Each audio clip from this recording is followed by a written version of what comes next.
So what can you do if you've got erectile dysfunction that's due to disordered thinking? Psychologically, you're just not getting it right for sex. Well, the answer is quite a lot and quite quickly. There's something called Sensate focus therapy, which, don't panic, doesn't require you seeing a therapist. You don't have to investigate your relationship with your mum.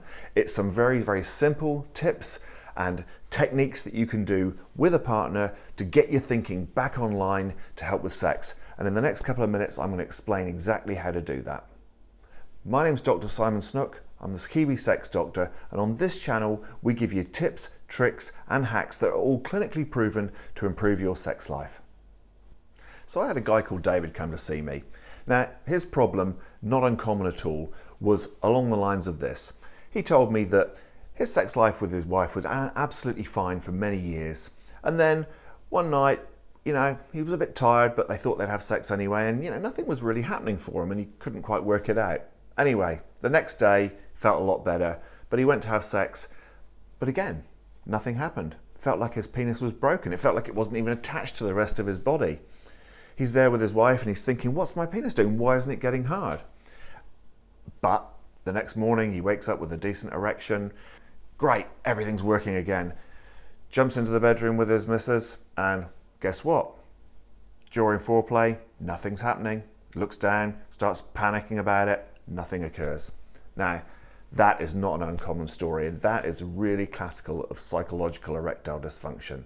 The condition when your body's actually fine. We know it is because your erections are happening fine when you wake up in the morning or when you're masturbating, but they're not happening in specific circumstances because your brain is thinking too much about what's my penis doing, or other thoughts like I'm going to let you down, or whatever it might be, rather than thinking about what's attracting you, your sexual fantasies, how your partner smells, how they feel, all these things. What happens here is the penis is doing actually what it's meant to do, because the message from the brain isn't a sexy message. The message from the brain is one of panic and fear and not concentrating on the sexy signals. So the message coming down to the penis is to not get hard, because why would you? No one gets hard sitting in a chair for half an hour thinking, what's my penis doing? So what we have to do for people like this situation is try and get their thinking back on track. Okay, and here's how we do it.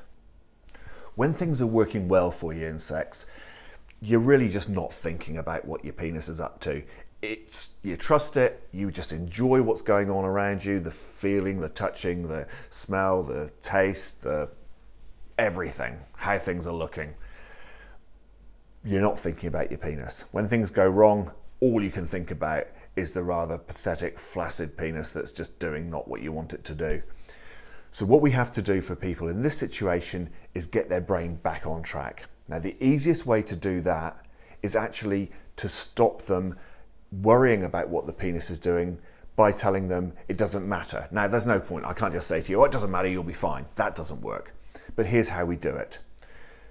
This always works so much better if there's an open dialogue between the man and his partner, and that they both understand the problem and that they both agree to work on this together. In fact, they both plan this together, because the engagement with each other on making this works is really a foundation part of that. So if this is you and it's hard, it does really make it better if you can spend some time just talking about it and getting the problem out in the open.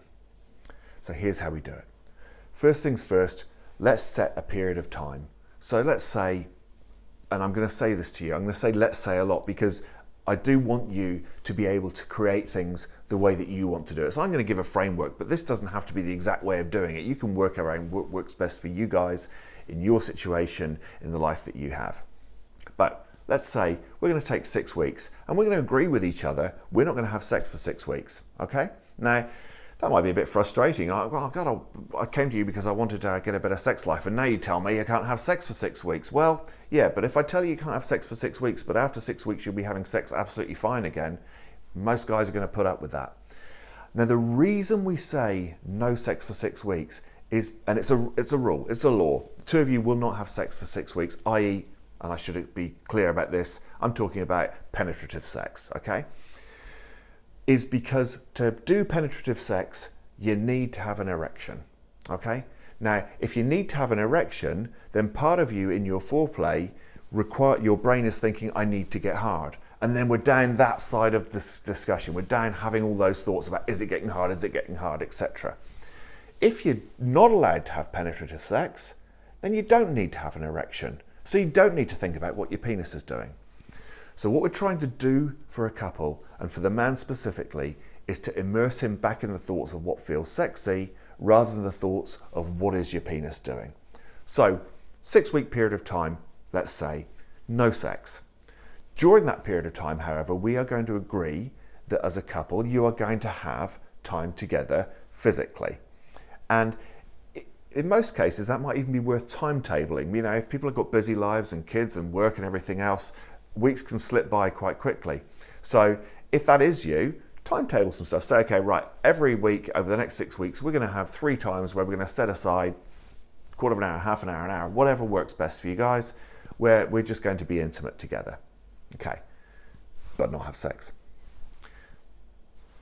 Week 1, let's agree to be intimate, but let's keep it very light. So let's just give some non-sexual massage to each other. Gentle kissing, that's all, nothing else, no more than that. That's all that's allowed. Just enjoy it for what it is. Finish, move back to your day. The next week, let's just ramp it up a little bit. We'll do the same thing, but this time we can have a bit of sexual touching. But that's all, okay?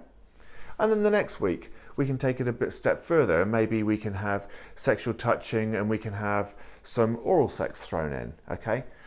But not for the guy to get to a point of orgasm, just to enjoy the sensation. And again, really encourage you to write your own plan. The idea here is that each week you move a little bit more intimate, a little bit more sexy, a bit closer through the foreplay to if you were having sex. And that by the time you get to week 6, you're pretty much doing everything that you can think of that you guys would do as a couple without actually having sex. And then week 7, you're allowed it.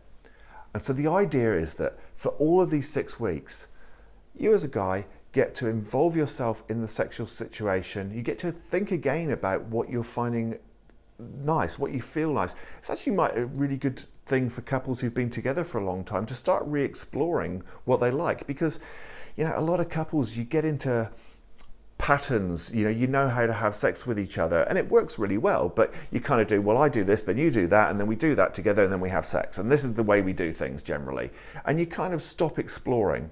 Now, I'm not talking about being wild and trying, different positions of grandeur or anything like that. I'm talking about just, seeing what feels nice. Do you like it when I touch you there behind the neck, or whatever it might be? And you might find things that are new for you guys, which is good in itself. But it just gives you time to enjoy the intimacy with each other without the need of having the erection.